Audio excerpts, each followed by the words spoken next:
guys, I'm Aussie Villain, and welcome to the transfers tutorial for Football Manager 2021. Now, I haven't already done a tutorial on a few things, but namely scouting, which is sort of the first step in the transfer process. So today we're going to be going through, this episode we're going to be going through transfers, and then I will do another one on contracts, so we sort of cover the whole spectrum of making a signing. Now, this here, of course, is your transfer screen. These here you can see are future transfers in and out. If you want to search them by ins and by outs, that's how you would click on that there. But yeah, this is sort of your general overview screen. Now, I don't particularly use the Director of Football specifically. If you wanted to use them, you could use them to find some targets. One thing that could be useful is you can see here, suggest transfer targets, which I think is the same thing as this, and that'll just make you can click where it is you want the Director of Football to recommend you some targets, and then they'll come back with the players that they recommend to sign. So that's sort of one way to, I guess, circumvent or go around the scouting process and just have your Director of Football suggest signings. It can be worthwhile, particularly if you're at a small club, perhaps lacking in with scouting options or scouts available. This can be a good way to do it. If you do put a lot of your coaching budget, I guess, towards the wage of a Director of Football, again, this can be a good way to get a couple of quick suggestions in. Now, one other thing to quickly be aware of with transfers is the clauses when you come into a club. Particularly, this is useful to look at. So this is things like sell-on fees. You can see here money that you owed after so many appearances. So you can the ones that are owed to you, the ones that you are going to owe other clubs. That's you can search by them there. Now, what ones you want to pay particular attention to are the ones that have the little pound sign next to them here. I don't know if that changes depending on what currency you have running in. I would imagine it probably does. But you can see here. So for this particular guy, Carlos Perez, we can see him there. He's currently at Roma. We will be due 1.8 million after another 33 league appearances, so probably 50 in total. We could buy that clause out now for 1.36 million. Now, the best way I always think to sort of judge this, and you can see we've got a few different ones. There's some there that we owe players, and we could buy that clause so that we would only have to pay out the money there. And again, I'll come to that in just a second. But the way that you want us, particularly with league appearances, to have a look. How much time is left on their contract? So in this case, we're at 2021, the end of the first season. So he's got 3 years left. He's a squad player. He's played maths, however many games that is, 17.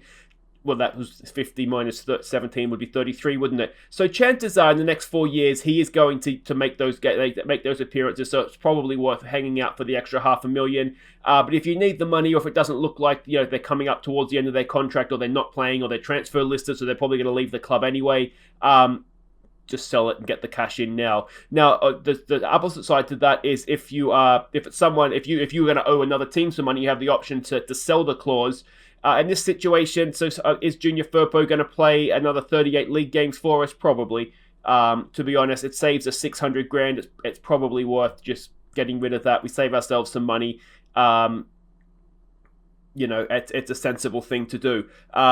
And again, we've got a couple of others there that we could sell. Now, as you can see here, for a 50% sell-on clause, again, go and have a look at him. Is he somebody he's wanted by another club now anyway? It's probably worth hanging on for the money. He's worth 2.9. We get 50%. 50% is of that. Yeah, it's less than his transfer value, so it's probably worth hanging on to that one. But yeah, that's just something to be aware of, and definitely check when you do first come into a club, particularly big clubs like Barcelona, where there's going to be a lot of these sort of fees and clauses going around. And this one here is just transfer history, all the comings and goings. You can search. I mean, it's not a great example because I'm only one season in, but you can go and search through all the different seasons. And if you're wondering if you've released players, things like that, you can go and search by those different sort of things. Staff as well. Player trials. I don't think I've trialed anybody in this particular one. Future transfers are there as well. So you can get sort of a good overview of everything. But that's just sort of a general overview. What do we really want to have a look at is how to actually go and make a bid for a player.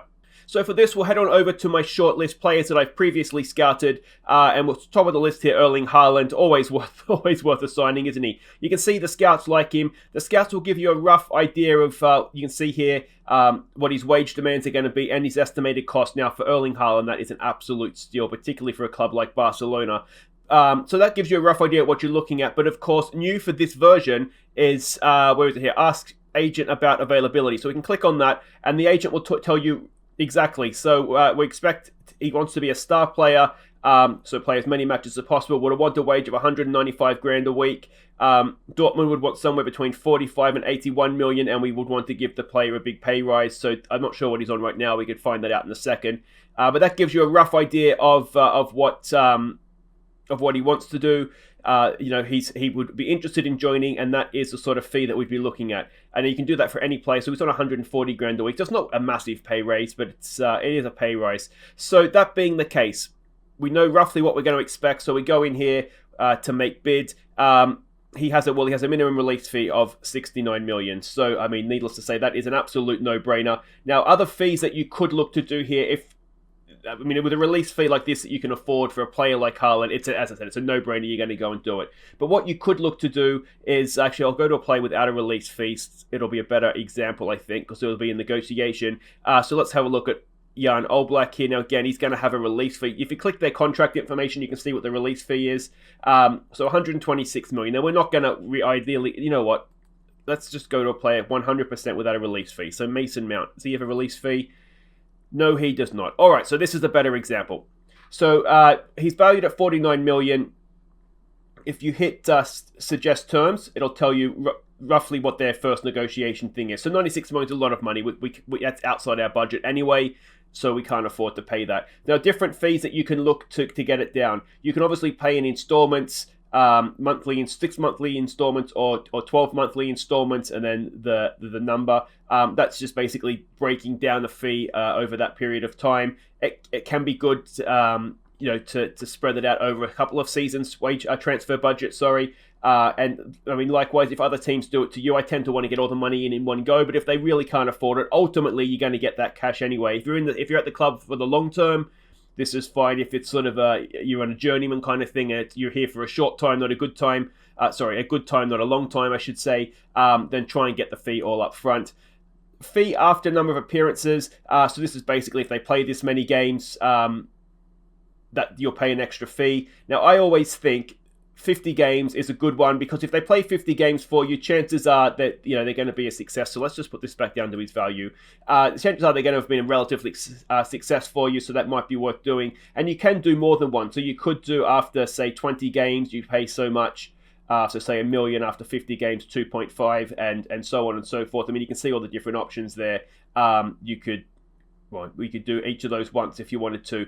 Per league appearance. So this is the amount you're going to pay per game up to 50 games. I would steer clear of this one, to be honest, because there's no point. You don't want to pay per game. Just do after so many games. Because this way too, if you really don't want to keep them and you got this fee for 20 games, they play 19 games, just never play them again. Sell them. You don't owe them any extra money. But per league appearance, it could be a good one if you're the selling club. But as a buying club, I would try and avoid that. After international appearances, obviously self-explanatory. After they play so many international games, you'll pay them a fee. Again, it's a good one to keep the initial fee down, but it's maybe not. I don't know. I don't usually look to do it. Minimum league goals, particularly for strikers, 50 league goals. Again, if they're scoring 50 goals for you, they're worth extra money. So that's a good one. And again, it can be a good one for a defender to throw in, because chances of defender scoring 50 goals not great. So that is what it is. Players to exchange. I mean, that's kind of self-explanatory.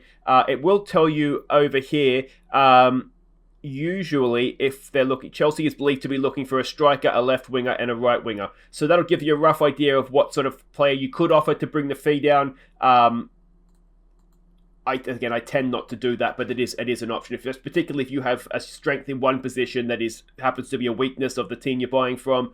Again, it can be a very, very useful thing to do. Bonus after competition achievement. So upon winning a division, if you're a team that's in a second tier or lower, it will also have an option for for promotion.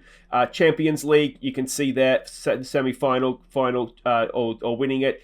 There will sometimes, if you're a smaller club, be also for getting to the group stage or a certain level of a competition. I believe that's the case anyway. It certainly used to be. So this is the good one to especially for Champions League. If you win the Champions League, the prize money you're going to get from that, throw some extra money their way. Everyone will be so drunk and happy at winning the Champions League, no one will even notice. You can add an expiry to it as well, but I never usually bother, though it probably makes sense to do it. And again, for Spanish Cup and just all different competitions, particularly in a situation if you're a club that's trying to reach the Champions League, that will be an option for you in your league system here, or the league tab, I should say. Paying an extra fee once you get to the Champions League can be a good idea because you're going to have that extra Champions League money in any case. So there are all the extra fees that you can add on. There's all these other clauses here as well to loan back. To loan back to the club. So that would be a situation where if you sign a youngster for the future, this can be useful. If they're already in that team's first team and they're not really ready for your first team yet, what you can do is loan them back for usually 12 months. I think you can go up to 2 years, and that way they'll keep playing and developing at their current club, and then you still have them, when that loan period is over. And obviously it can be recalled from the loan back is something that you'd probably want to add to make sure you have the option to bring them back. Percentage of profit of next sale. So what this means is that, so if we were to sign him, whatever this fee, say it gets to 60 million. If we were to then sell him for 70 million, there'd be a 10 million pound profit. 50% of that would go to Chelsea. If you are the buying club, I think it goes without saying you don't want that. You want to try and get rid of that as much as possible. What you can do to prevent it from even becoming a negotiation point is just add it, remove and exclude, and then that's taken off the table. But what you want, if you are if you're a buying club, you don't want this. But if you're a selling club, 50% of the next sale. So that means no matter what. So if we were to sell him for 50 million, and we had this on, that means Chelsea would get 25 million. Because it's not the profit of the next sale, it's the next sale, no matter what that number is. So again, if you're a buying club, you do not want this.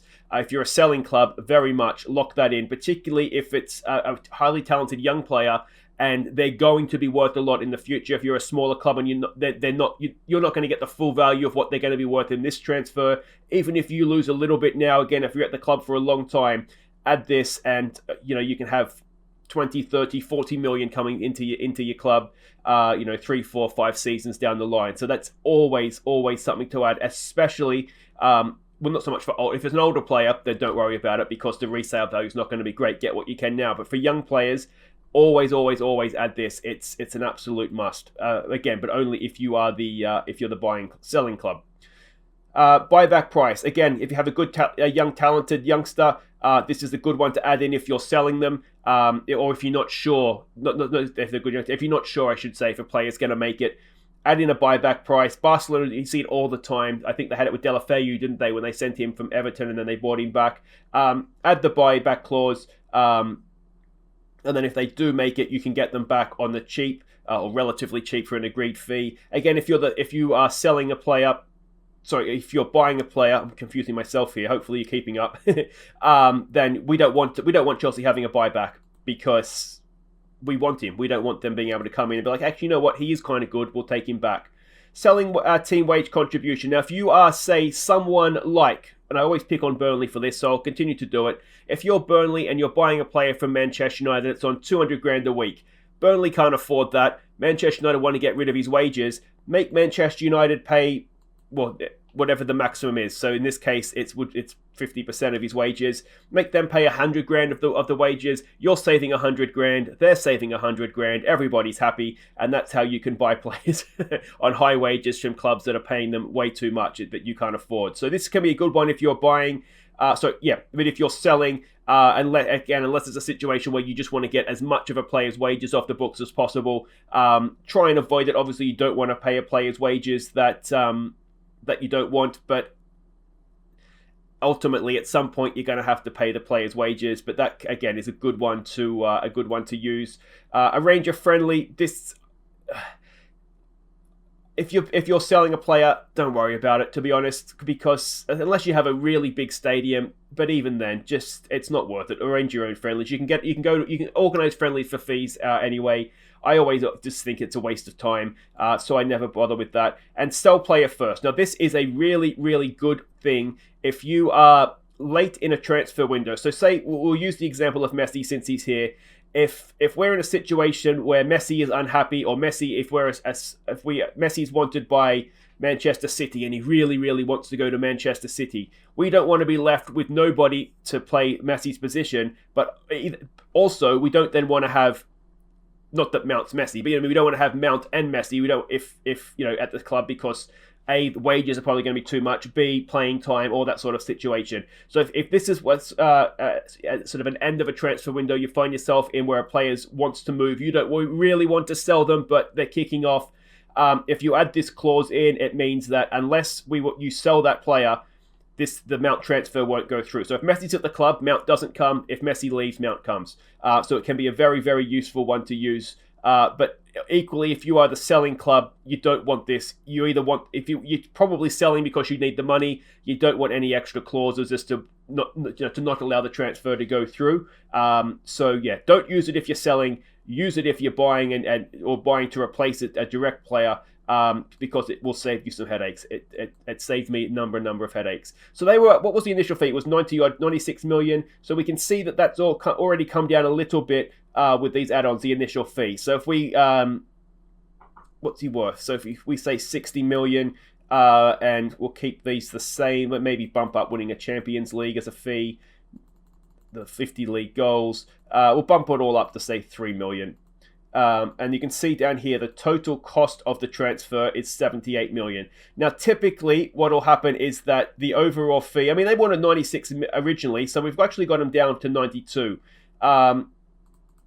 So you can see that we're paying less up front. Well, if we go 70 million, and there we go. So we've got 6 million off the total amount that we're paying. Then we're paying 70 million up front, and we're only going to pay the extra 20 million.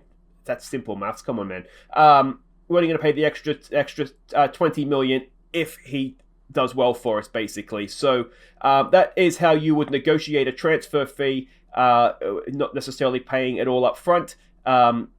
And we're taking a little bit off their initial asking price as well. So that is pretty much everything for transfers, I think, taken care of. I hope this has been helpful. If it has been, make sure you hit thumbs up. Subscribe if you're new. And I will see you for another tutorial next one. There's a playlist with all the tutorials. Go and check that out if you're new to the game. But the next one that I will be putting out will be on the contract offer. So we might finalize this. And when we come back, we'll be trying to get Mason Mount to sign for Barcelona.